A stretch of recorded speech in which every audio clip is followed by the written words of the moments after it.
yang mengambil alih posisi-posisi strategis dalam dunia bisnis. Peningkatan kualitas kepemimpinan itu dapat dilakukan melalui pelatihan praktik terkenal atau manajer 1 miliar. Kalau saya sudah kekecilan dari 1 miliar, mesti 100 miliar. Pada kesempatan HUT ke-21 BTW bulan lain, kami akan meluncurkan tadi buku berjudul Professional Entrepreneur, Leading the Organization in Entrepreneur Way. Buku ini menyajikan sepak terjang para profesional yang sukses memimpin perusahaan dengan gaya entrepreneur. Para profesional tersebut bukan pemilik perusahaan, tetapi etos kerja yang tinggi dan berbagai terobosan kreatif yang mereka lakukan untuk perusahaan menunjukkan seolah-olah perusahaan itu milik mereka. Mereka adalah Bapak Tandria Bank yang populer dengan julukan manajer 1 miliar. Ini sukses mengantarkan perusahaan-perusahaan tempatnya bekerja meraih kejayaan. Yang kedua, Bobby dari Walt Disney sukses juga melakukan ekspansi dan menjadikan animasi tradisional sebagai prioritas utama strategi perusahaan.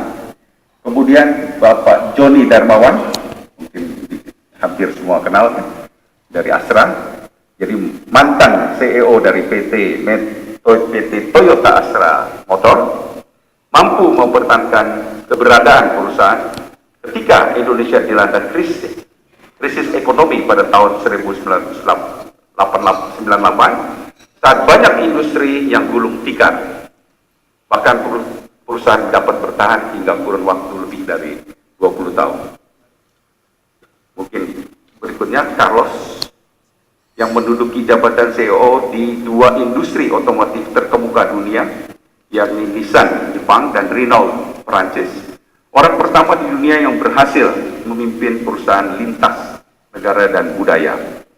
Kemudian Bapak Hasnul Suhaimi berhasil membawa Excel meraih kejayaan. Bahkan prestasi gemilang diukirnya sewaktu di Indosat. Kemudian Sheryl Sandberg, eksekutif wanita pertama di Facebook, yang sukses memajukan industri di jaring sosial tersebut dengan meraih keuntungan besar. Kemudian Bapak Andreas Raharso, mungkin banyak yang tidak kenal di Indonesia karena beliau di Singapura. Jadi orang Indonesia pertama yang memegang jabatan kepala riset R&D dari Center for Strategy Global di Hay Group, yang memiliki jaringan di hampir semua belahan dunia. Kisah sukses ke-7 professional entrepreneur ini kami harapkan dapat menjadi inspirasi bagi para pembaca buku ini, khususnya bagi para profesional yang hadir pada hari ini, dan menjadi pendorong lahirnya profesional entrepreneur baru di Indonesia. Saya kira mungkin 80%. Ternyata sih cuma ngomongnya saja. Kami persilakan mendapatkan atas panggung, dan Bapak Nugroho Setia Dharma selaku Presiden Direktur kanan-kanan kehormatan tentunya.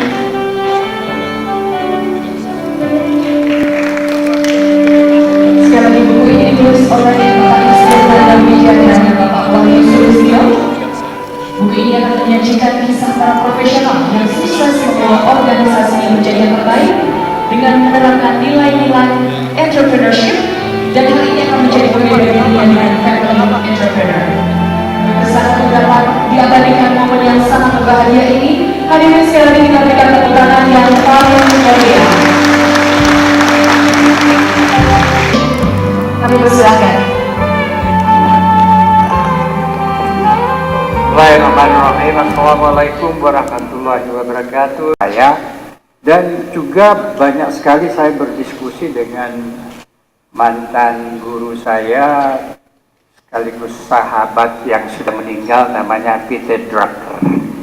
Peter dan saya sepakat merumuskan yang ingin saya senantiasa promosikan, yaitu keberhasilan seorang entrepreneur tidak mungkin bisa sustainable tanpa ditunjang oleh professional manager. Oleh karenanya kami sepakat merumuskan bahwa you cannot be a successful entrepreneur unless you manage. But if you manage without entrepreneurship, you run the risk of becoming a bureaucrat. Nah, ini waktu itu ada seolah-olah kesan bahwa para konglomerat kita itu they were profitable before the operation. Itu bisa terjadi pada waktu itu. Nah, jadi entrepreneurial drive itu begitu kencang tanpa direm oleh disiplin manajemen. Mereka over leverage, mereka minjem, dan minjamnya itu celakanya lagi dalam mata uang asing dan banyak dari bank-bank pemerintah kita. Oleh karenanya bank-bank pemerintah kita juga kolaps. 7 bank pemerintah kita essentially kolaps. Satu-satunya yang relatif bagus itu adalah BRI pada waktu itu, ada Pak Kamardi Arif di sini. Tapi semuanya kolaps itu gara-gara konglomerat kita itu minjam duit di bank-bank pemerintah kita itu. Nah, apa yang terjadi adalah bahwa tak kala konglomerat kita itu masuk ICU, bank-bank kita juga masuk ICU. Sehingga 4 bank utama kita, BDN, kemudian Exim, kemudian Bumi Jaya dan Bank Pembangunan, itu kita terpaksa merge. Karena non-performing loan-nya itu semua di atas 60%. We had to merge them to survive. Dan pada saat itulah saya kebetulan ditunjuk untuk jadi menteri, mulai memasukkan profesional into jajaran badan-badan usaha milik negara kita. Apa yang terjadi adalah bahwa pada saat krisis, Presiden Soeharto telah menandatangani nota kesepakatan dengan IMF untuk pinjaman 43 billion US dollars. Pak Harto mengatakan, jangan khawatir dengan utang. Kita punya banyak BUMN. Tapi Pak Harto berhenti di situ berbicara. Dan saya yang diminta Pak Harto untuk memikirkan bagaimana BUMN kita itu ditingkatkan nilainya, create value. Agar pada saatnya dia jual sebagian, sesudah dia jual sebagian, dia bayarlah itu utang. Problem adalah bahwa BUMN kita itu had been run through very bureaucratic way. Jadi management without entrepreneurship. Jadi mereka tidak lain daripada a whole of a bureaucracy. Bayangkan, 158 BUMN kita itu berada di 17 kementerian. Karena dia berada di kementerian, dan kementerian itu adalah birokrasi, maka they were run through a bureaucratic processes and a bureaucratic way. Jadi, kembali kepada rumusan tadi, saya berkesimpulan bahwa indeed you cannot be a successful entrepreneur unless you manage. But if you manage without entrepreneurship, you do run the risk of becoming a bureaucrat, and then you cannot create value. 6.416,5 triliun dari 5.565,5 triliun di akhir tahun 2014. 154,5 triliun di akhir tahun 2013 yang mengindikasikan adanya optimisme Bank Umum terhadap perekonomian Indonesia di tahun 2015. Tingkat pertumbuhan aset Bank Umum di tahun 2015 terutama ditopang oleh rencana pertumbuhan aset bank-bank dalam kategori buku 4 atau strata 4 daripada bank umum, yaitu BCA, Bank Mandiri, BRI, dan BNI.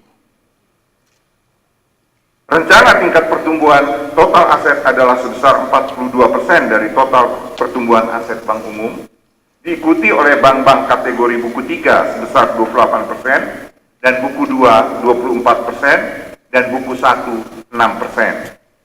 16,46% dari sebesar 3.742,5 triliun pada posisi akhir tahun 2014, sehingga menjadi 4.358,5 triliun pada akhir 2015 nanti. Ditinjau dari lapangan usaha, 5 lapangan usaha masing-masing kegiatan yang belum jelas batasannya karena memang demikian di dalam BPS. Oleh Bapak Kuliah Sirga tadi dapat memberikan banyak manfaat untuk kita semuanya. Terima kasih sekali kami ucapkan untuk Bapak Kuliah Sirga. Dong ya, sekarang gantian tepuk-tepuk yang kiri Bapak Ibu. Bahagia sehat sejahtera, bahagia sehat sejahtera, bahagia sehat sejahtera. Tepuk tangan untuk Anda semuanya. Semoga Bapak Ibu yang ada di sini selalu bahagia, sehat dan juga sejahtera. Nah, begitu indikator membaik, maka investor global, pemilik dana, pemilik modal itu mengembalikan uangnya atau mengembalikan dananya, investasinya kembali ke Amerika. Sehingga demand terhadap US dollar itu menguat. Nah, itulah alasan kenapa dolar Amerika terus menguat, sementara rupiah terus melemah. Tidak berarti Indonesia jelek, tapi itu memang semua mata uang melemah terhadap US dollar.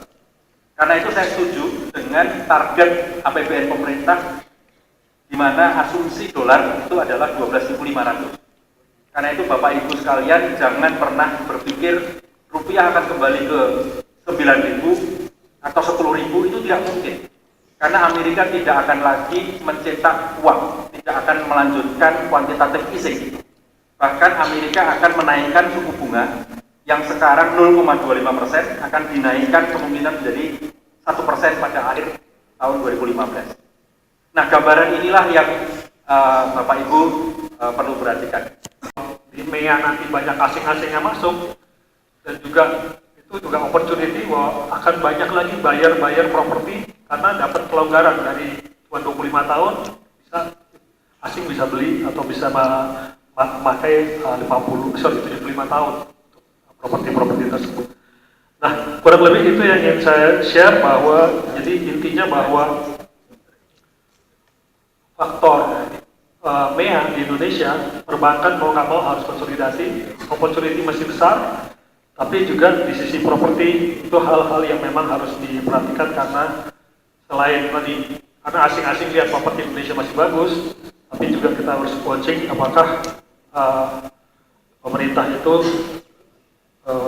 cukup longgar ya. Karena kita juga lihat sendiri bahwa di bisnis saja hari ini perpajakan keluar lagi gitu ya. Jadi kelihatannya pemerintah kita lagi haus-hausnya semuanya mau dipajakin, tapi kita juga mesti lihat mana yang positif atau nggak positif. Mungkin itu dulu buat bahan.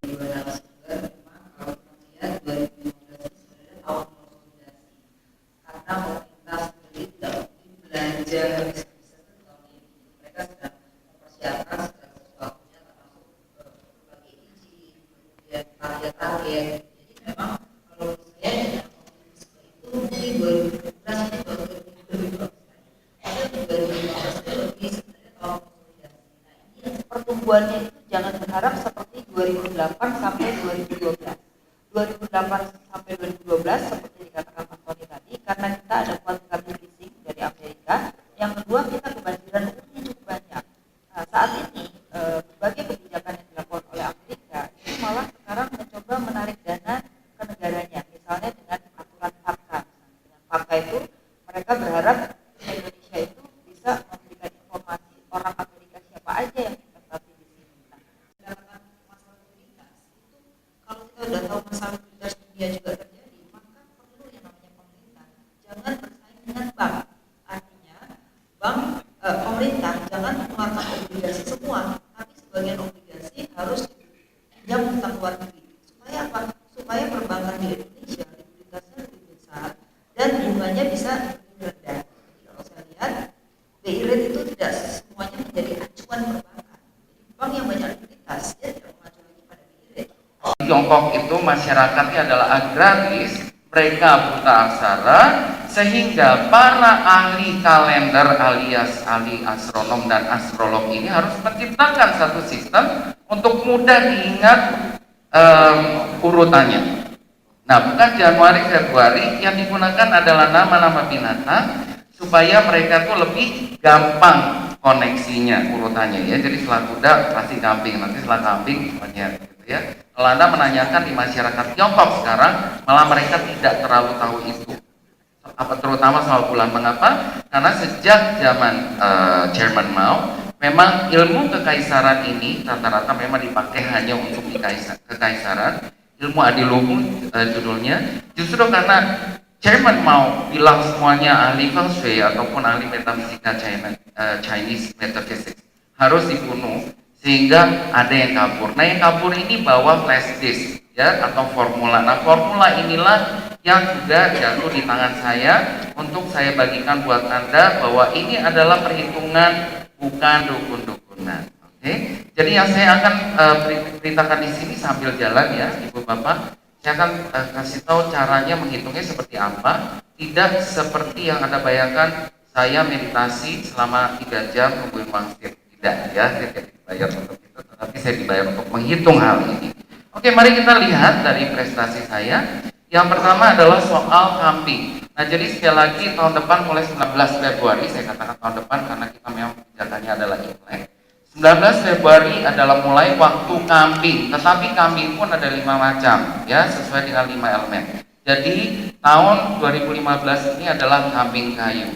Seperti saya katakan tadi bahwa ini kambing hanyalah penanda waktu alias bungkusan. Bungkusan apa? Di dalamnya pun ada elemennya. Mari kita lihat bungkusan. Kalau kita buka si kambing, ternyata bungkusannya adalah di sini saya gambarkan sebagai jam pasir, yaitu adalah tanah. Jadi tahun depan kambing kayu ini sebenarnya adalah tahun apa? Tanah dan kayu. Nah, itulah kerepotan orang-orang dulu ya, astrologi itu untuk menceritakan tahun depan adalah tanah dan kayu, repot. Dibilang kambing selesai. Ya, jadi tahun kayu tanah itu tahun kambing. Nah, kalau kita melihat ini interpretasi berdasarkan apa? Kita juga bisa melihat salah satunya dengan gambaran. Saya memberikan satu cara yang lebih mudah untuk Ibu dan Bapak sekalian menginterpretasikan sendiri kira-kira gambaran ekonomi di tahun 2015. Tolong diresapi dulu ini. Karena berangkat dari Anda tahunya dari mana? Ini adalah padang pasir, oke? Kemudian atasnya ada kaktus, menggambarkan kambing, yaitu pasirnya atau tanah, kayu ada kaktusnya. Karena memang kualitas tanah dari kambing itu memang adalah padang pasir, jadi dia kering. Nah, kering ini tidak ada air. Jadi yang namanya tanaman tetap butuh air untuk dia tumbuh cepat sekali. Nah, dia harus tunggu musim hujan baru ada pertumbuhan. Karena itu secara umum dan secara global, karena waktu berlaku untuk global, tidak hanya waktu Indonesia Barat saja, tetapi global seluruh dunia, inilah yang akan terjadi ekonomi global di tahun 2015, yaitu pertumbuhan yang sebenarnya sangat lambat. Kalau kita berpatokan pada judul daripada siang hari, menciptakan optimisme dan peluang di tengah ketatnya persaingan regional. Yang namanya persaingan selalu ketat, oke, lupakan itu. Tetapi kalau yang namanya peluang dan optimisme, itu yang saya harapkan kita bisa mendapatkan dari presentasi saya pada siang hari ini. Tentunya berlandaskan banyak sekali yang sudah Anda pelajari dari Bapak-Bapak dan Ibu Afi sebelumnya. Ya, itu angka-angka masih tetap dihafalkan. Tapi saya memberikan satu dorongan untuk bisa kita sama-sama lebih bijaksana di sektor mana sih yang perlu kita investasikan lebih. Kalau sektor saya tidak sama atau ciong kita bilang berlawanan dengan sektor yang sedang bagus, apa yang bisa kita lakukan? Itu adalah peluang, itu adalah optimisme. Nah, mari saya ceritakan itu triwulan. Oke, jadi per triwulan atau per semester. Mari kita lihat sekarang yang kira-kira di dalam tahun 2015 ini yang paling bagus itu apa? Anda lihat tadi yang diberikan oleh langit, sang langit atau sang waktu, Anda bisa menyebut apa saja atau siapa saja, ya. adalah tanah dan kayu. Karena itu yang bisa menguasai ini, yang bisa menguasai kayu dan diberikan kekuatannya oleh tanah, nah itu adalah bisnis elemen yang terbaik di tahun 2015. Saya persembahkan buat Anda elemen logam yang tidak jauh hubungannya dengan perbankan, tidak jauh, bukan tidak jauh, tetapi memang itu salah satunya adalah perbankan, kemudian juga farmasi seperti yang dikatakan tadi, ya kan? Konstruksi bangunan, kata Mbak Afi, cocok saya jadi peramal katanya. Memang apa yang bisa kita lakukan? Berikutnya dulu, saya selesaikan dulu. Nah ini adalah satu statistik kira-kira pergerakan elemen logam. Saya tidak angka di sini. Ada beberapa tahun lalu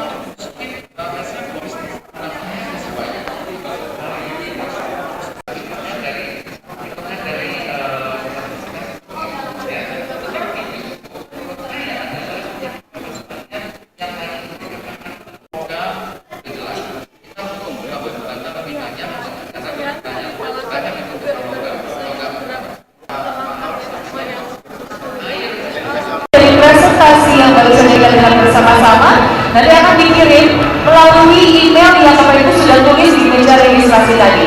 Jadi untuk Bapak Ibu yang mungkin belum menuliskan alamat emailnya, nanti di akhir acara boleh menuju ke meja registrasi untuk menuliskan alamat email dan mendapatkan materi-materi tersebut. Dan setelah ini kita akan mengundi hadiah door prize yang luar biasa. Ada voucher belanja 1 juta untuk berbelanja di Grand Seminyak Bali untuk 3 hari 2 malam, dan ada Samsung Galaxy Tab 4 luar biasa. Boleh kita berikan tepuk tangan yang paling meriah untuk sesi yang sangat luar biasa yang baru entrepreneurship yang tadi sudah diluncurkan. Kemudian ada pengundian door prize.